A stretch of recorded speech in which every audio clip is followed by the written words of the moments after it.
Well, we'd like to welcome everyone to our Remembrance Day Assembly today. This is the quietest assembly I have ever been in any school I've ever been in.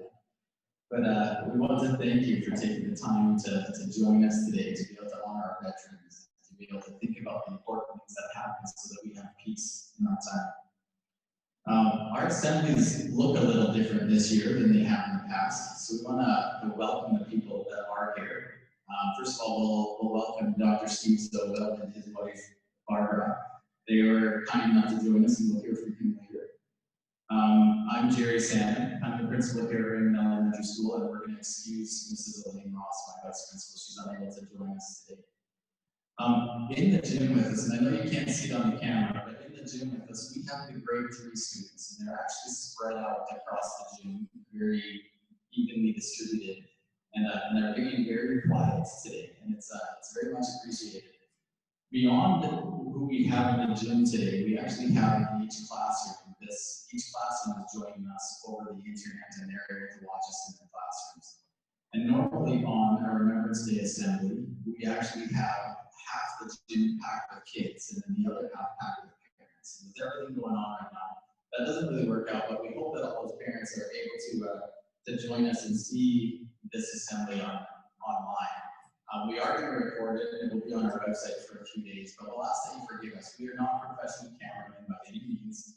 This is kind of our first attempt at this. We've kind of cobbled together some technology in order to try to get it to work so everyone can see it. And hopefully this works out for us. More than just all of the COVID differences, I wanted to highlight that the Remembrance Day Assembly is different than other assemblies. We often have cheering and games and playing and loudness at assemblies. And the Remembrance Day Assembly is quite a bit different. This is an assembly where we quietly watch and we listen. And you're going to see some of the students do things today. You can hear from the speaker. And this isn't an assembly where we clap. This is an assembly where we actually quietly listen. And as we appreciate the things that are being said or sung or being shown to us, that those things help us remember our veterans and remember the importance of peace in our lives. So with that, we're going to begin by having the flags and the wreaths brought in, and then after that is completed, we will all stand and listen to a hymn.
Remembrance Day is an interesting assembly. I talked about it a little bit before we sang about Canada, but as I was reading about it, I actually learned within the last few days that it's actually a law in Alberta to have this assembly.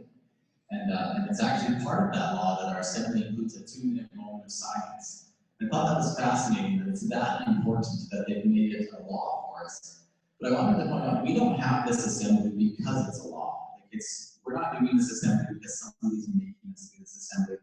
We actually do this assembly because we want to talk about how important these things are. I can actually remember being a kid. I can remember being the grade 3 kid that was sitting on the ground. And it's hard to sit on the floor for that long and to listen to people talk about these sorts of things.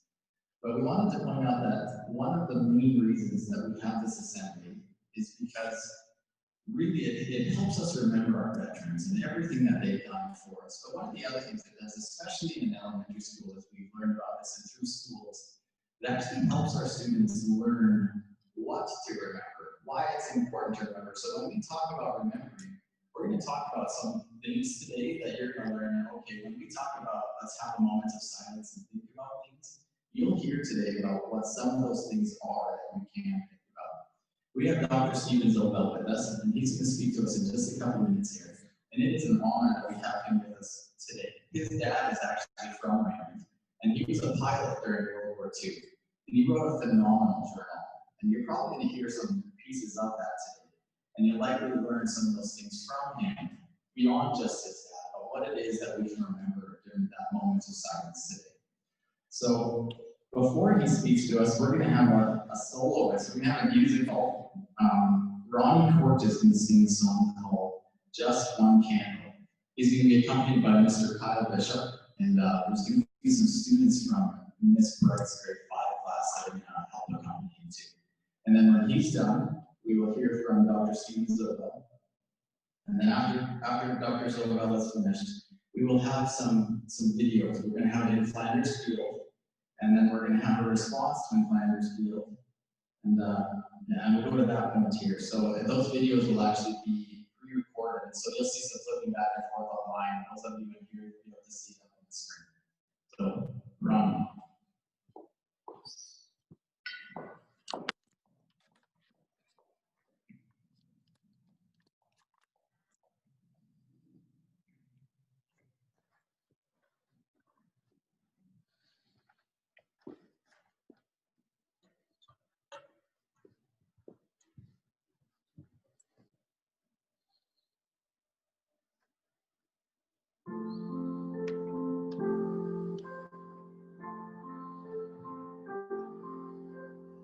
Just one candle shining in a window pane gives a light for all to see, shining flame, shining through the darkness. It helps to show the way. Light your candle for peace today. Shine a light for peace, shine it out on the world, send to everyone. Let your voice be heard. Shine a light for peace, shine everywhere. Show the people in the world you care.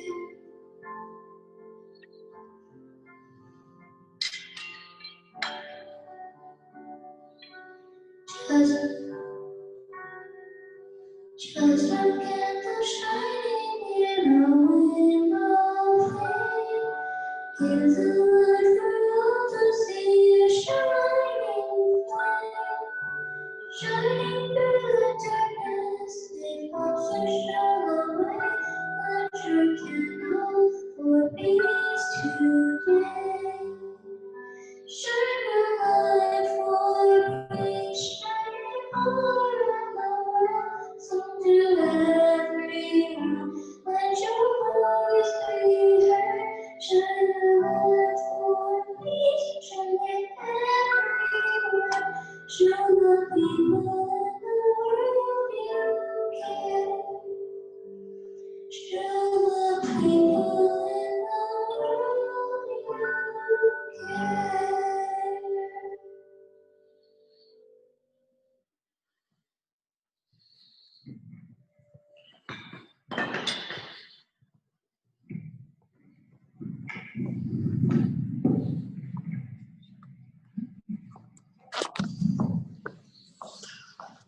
That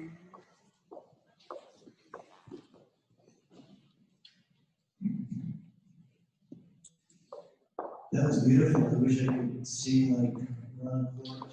I wish that I could get to know each one of you personally instead of seeing them through. I appreciate you all being here. I'm very grateful that Mr. Salmon invited me to come and to say a few words on Remembrance Day. So this Remembrance Day today, virtual, and I just want you to know that I was raised on a farm just west of here, and my school, you can see a picture, was right in the field there where you play. So that's where I went to school. What does Remembrance Day mean to you? Obviously we're supposed to remember something, but what is it? What are we supposed to remember? When I was young, Remembrance Day meant no school. Remembrance Day meant no school. But I was actually raised by parents who were better than that. And my folks, my father fought in the Second World War, and he fought for freedom. And my mother's parents were in Czechoslovakia and they moved to Canada for freedom. And so that's what I was taught when I was your age by my parents, is how important peace, freedom, and those who sacrificed to give us the peace and freedom that we have today. But what does Remembrance Day mean to a person who has fought a war? You have a comment, I can't resist taking it.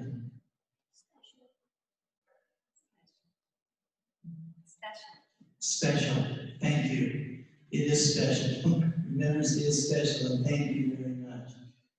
So a person who's fought in a war, I've never fought in a war. Would a person fight in a war, would they remember death? Would they remember destruction? Would they remember the sacrifice that they made and the sacrifice that friends made? I've never experienced war, and neither have you. But my father fought in World War II, and he was a Spitfire pilot. And something very important to me is he kept a journal. So he kept a written record of what happened to him day by day. And here are some of the things that he wrote. He wrote about fear. He said, I have two American friends. They've both been killed in flying operations over the continent. So I want to live more than anything. I realize my turn may be next. If the average keeps up, I figure I'll last at least a year. I pray to God that I will live to see the end of all this, and I hope never to lose my nerve, although sometimes I feel pretty scared and shaky. My father wrote of destruction and shortages and filth. He said the muck and the filth in the bombed-out streets, the people with ugly sores on their legs, the unclean bodies covered with scabies. These people of Malta had been subjected to a merciless onslaught, unhope and destruction, and lack of food and supplies. My father wrote of death because war brings death. While I was away, pilot officer Sid Smither, who had been with 401 for a couple of weeks, was shot down near Abbeville.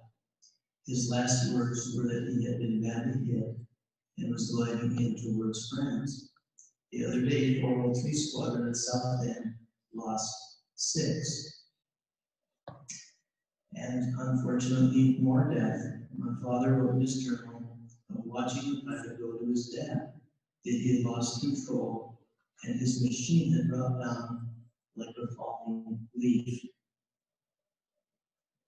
My father indicated the need for discipline when war is going on.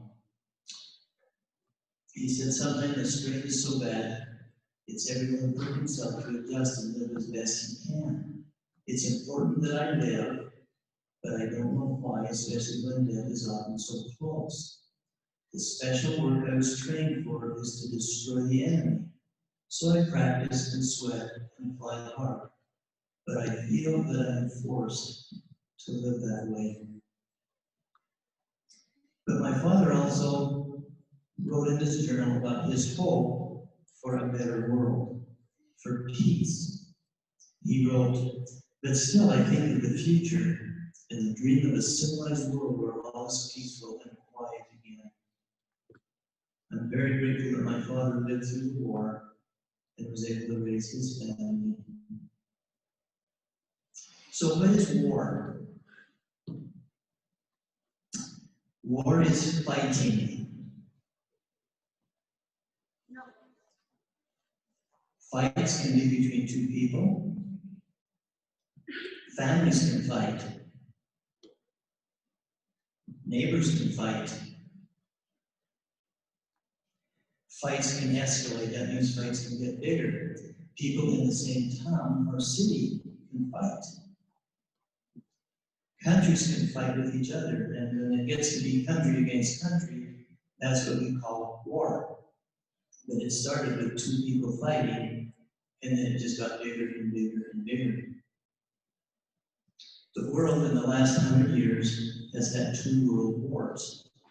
World wars, people remember them because everybody's impacted by them. Everybody has to play some kind of a part. Everybody contributed in some way in these wars. At the center of World War II was a bully by the name of Hitler.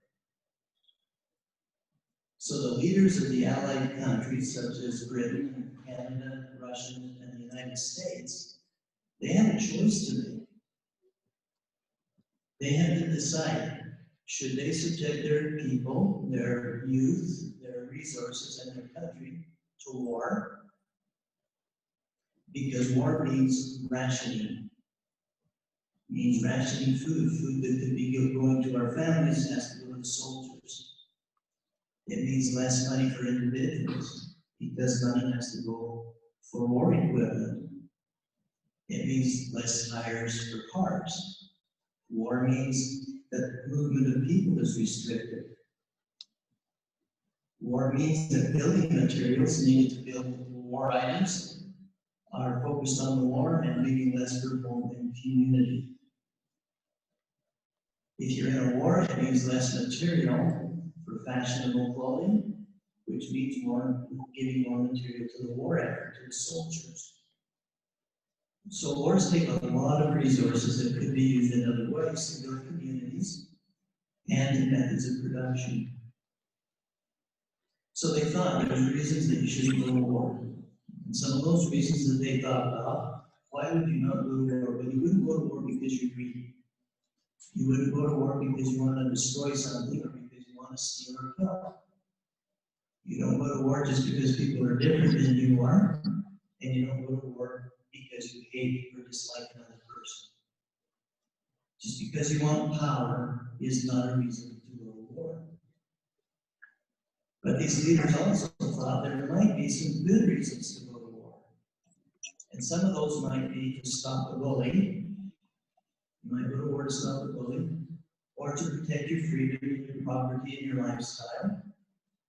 You might go to war to maintain safety and security, or to protect your right to make a decision. You might go to war to keep things fair and to protect your family and friends. So the leaders of Britain and Russia, the United States and Canada and other nations, they decided that they were going to go to war to stop Hitler and to stop the spread of Nazism. Canada declared war on September the 10th, 1939, and entered into World War II. Over 1 million Canadians joined the armed services, and 42,000 lost their lives in this war. And when you consider that 1 million Canadians joined the armed services, that was when Canada only had about 11 million members of our society. So almost 1 in 10 Canadians joined into the war effort. World War II lasted for 6 years, and everybody was happy when the war was over. One story that I like is the story about the Dutch royalty. When the war was over, the Dutch royal family gifted 100,000 tulip bulbs to Canada as a thank you for safely sheltering some of its members during the war and for liberating liberating its citizens in the Netherlands from Nazi occupation. And here's our real long-term thanks. Every year since World War II ended, Dutch royalty has sent tulips to Canada to say thanks. That's 75 years of thanks for helping to end the war in the Netherlands. Now, it's really unfortunate, but war did not end after World War II. There's been other wars that Canada's been involved in, about 11 or 12, some of them the Korean War, Somali War, the Kosovo War, so there have been other wars. And unfortunately, today, as of May of 2020, there were 40 active conflicts in the world. So Remembrance Day is a day set aside when we remember heroes, those who made sacrifices for us in the war. Some of these people died, and some of them lived. But first of all, I want to talk about what a hero is.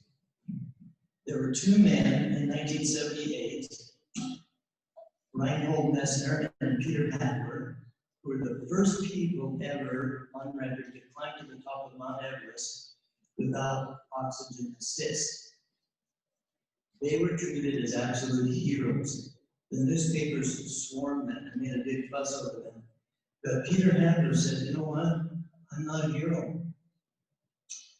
He said, no one who does something for themselves is a hero. People who in life do something for others and sacrifice for others, they are heroes. And I like Peter Hadler's definition of a hero. I consider my dad a war hero, but there are many heroes in wars. Women and men can be heroes, and both sides can have heroes. Those who are not involved in the actual fighting can be heroes. There's lots of heroes, more than we can talk about today, but I'd like to offer some thoughts about some people who have done hero things, in particularly World War II. I think that heroes can be moms and dads and brothers and sisters who supported their boys and girls going to war. A war hero can be kids who comforted their friends in the bomb shelters in London. Heroes can be women who worked in factories during the war, or men and women who were running farms to feed soldiers. Heroes can be women who fought on the front lines, or men who were mechanics during the war. Heroes can be men who put their lives on the line to be gunners. Medical staff and nurses and doctors who looked after the wounded soldiers certainly were heroes. We have specific heroes, resistance fighters such as Viet Minh, who was with the Dutch resistance who saved many lives of the Jewish people, or Tommy Prince, who's one of the most decorated First Nations soldiers in Canada. And he worked in the dangerous area of sabotaging behind enemy lines. We have specific heroes, women who were actually flying fighter pilots and bomber pilots in the Pacific arena for the United States. One of my favorite heroes, besides my father, is Mary Ellis, who flew fighters and bombers to the front lines because they didn't have enough men to shuttle these airplanes back and forth. Then there are the heroes who did not make it home. My wife's great uncle, Blair Parker, and this is a newspaper report about him.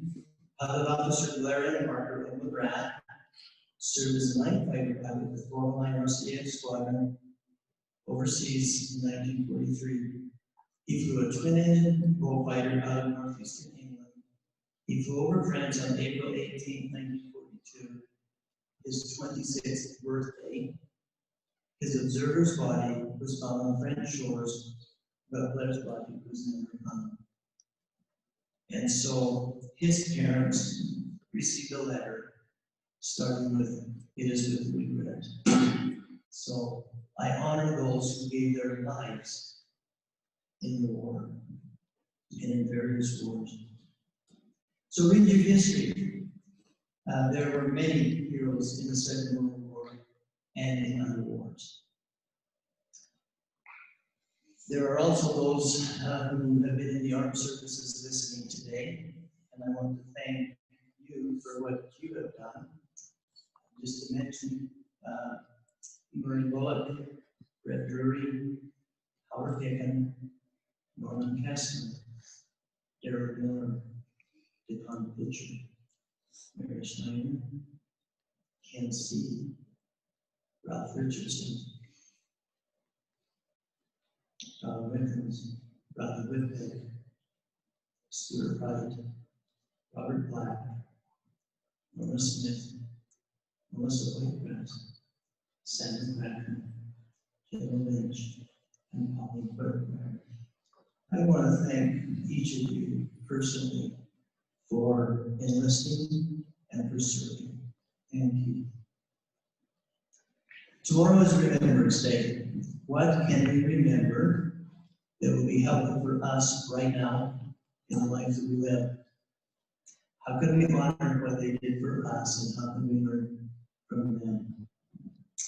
We can remember, don't be a bully.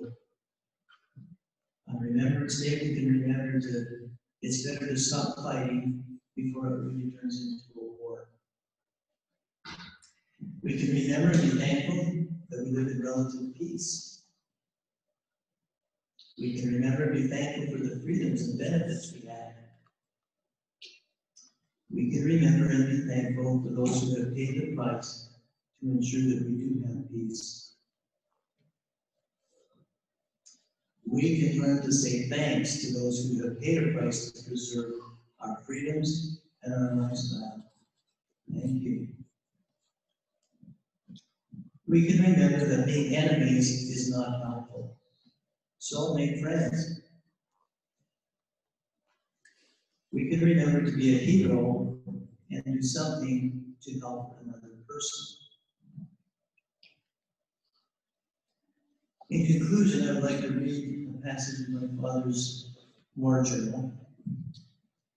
I request no reward for my duties to my country, which I have not put forth above all, except just this: the opportunity to return to that great land and with some assistance establish myself to a living, which in common with other citizens, we can work and watch our country make as greater progress in peacetime as it did in wartime. To this end, we must work in unity. Thank you.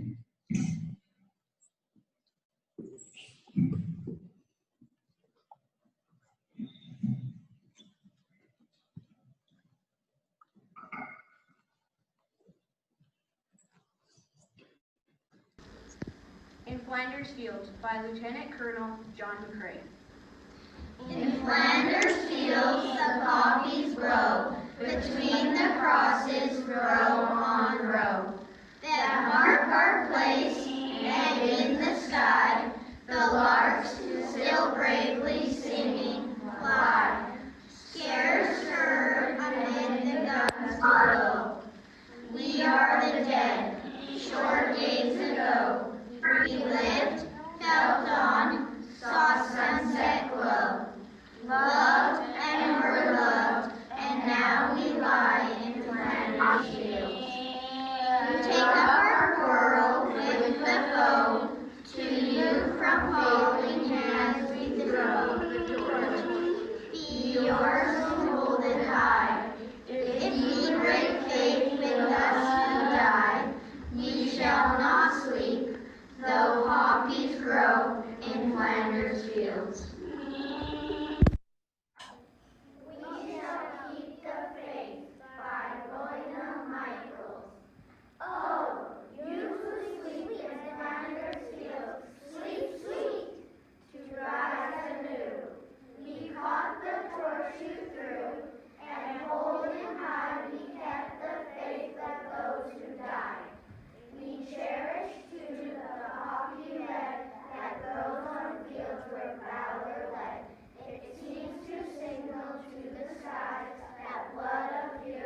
the scrolling of the honor roll in the last post, after which we will have the moment of silence for 2 minutes. And then we will have the record played afterwards.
So everyone stands up for the last post.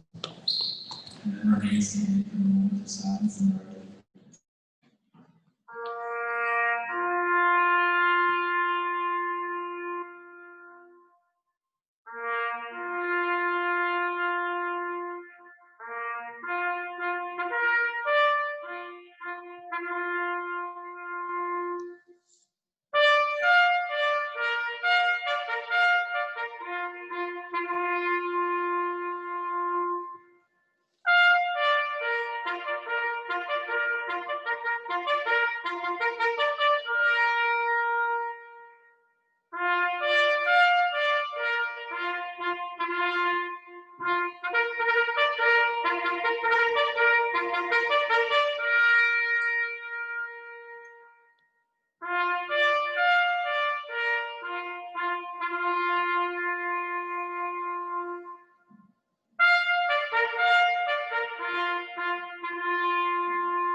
Thank you, everyone. Really appreciate the respect that was shown for that moment of silence.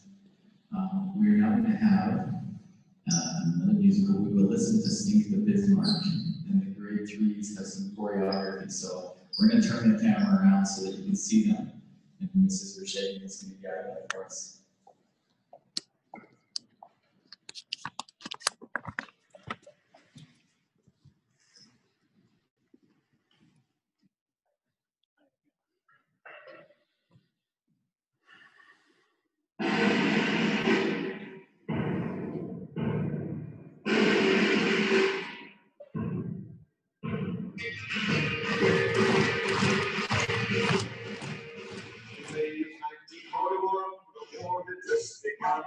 The Germans had the biggest ship that had the biggest gun.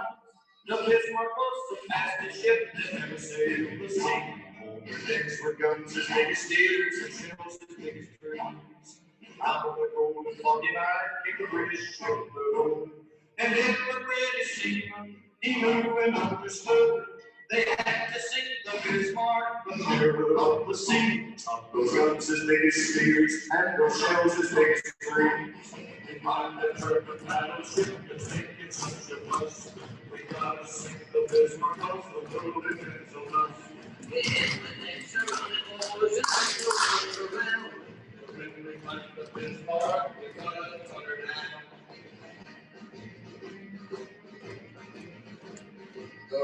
Found the Bismarck, they won't let me leave. The Bismarck's got it flying 15 miles away. We gotta sink the Bismarck, cross the final sea. But when the smoke had cleared away, the mighty hood went down. For 6 long days and weary nights, they tried to find her train. Churchill told the people, whatever ship was sailing, or somewhere on the ocean, I know she's gotta be. We gotta sink the Bismarck to the bottom of the sea.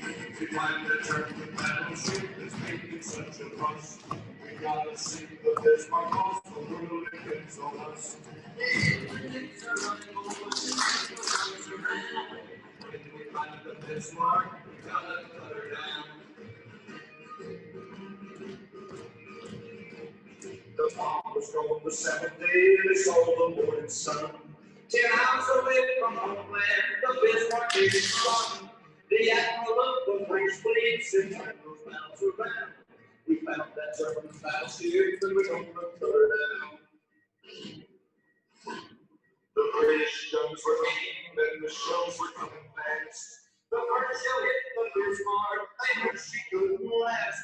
That mighty German battleship is just a memory. Sink the Bismarck was the last ride and sink the 7th sea.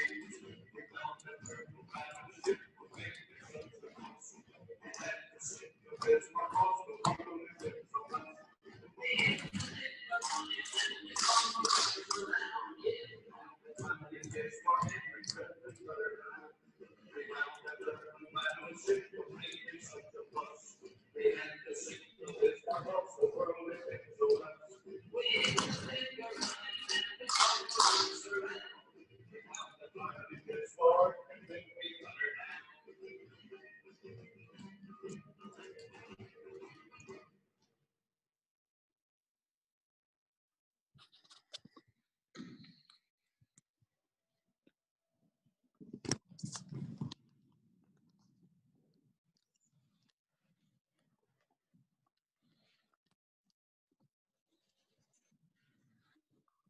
Okay, well, just to close, we just want to say thank you. Thank you to we have many students involved with this today, between Ron doing the solo and the grade 5 students from Ms. Bright's class. We had Ms. Davidson's class, Mrs. Caldwell's class, the grade 3 students all here, put it in the same way I might have. But the other thing I want to thank the staff here of Raymond Elementary School. It was quite a feat to pull this off this morning with having a snow day yesterday. There were a lot of people that stepped up and were able to really put a lot of effort into this so that we were able to have this come together today. So thank you to everyone that helped us there too. I also want to thank Dr. Stephen Zobel. I've been trying to decide through most of this if I'm actually going to claim him as my father-in-law today. He is my father-in-law. It was really fun for me to ask him if he could speak today because I was we can do a great job. I can be like, you can't rely on in-laws. But it's really fun to hear him speak. He has a lot to offer, and it was great to hear from him. So thanks to everyone and for all your help. And this is the end of the assembly. So thank you to the students here and in the classrooms and the teachers for all their work, and especially for the respectful attention today. And thanks for everyone else.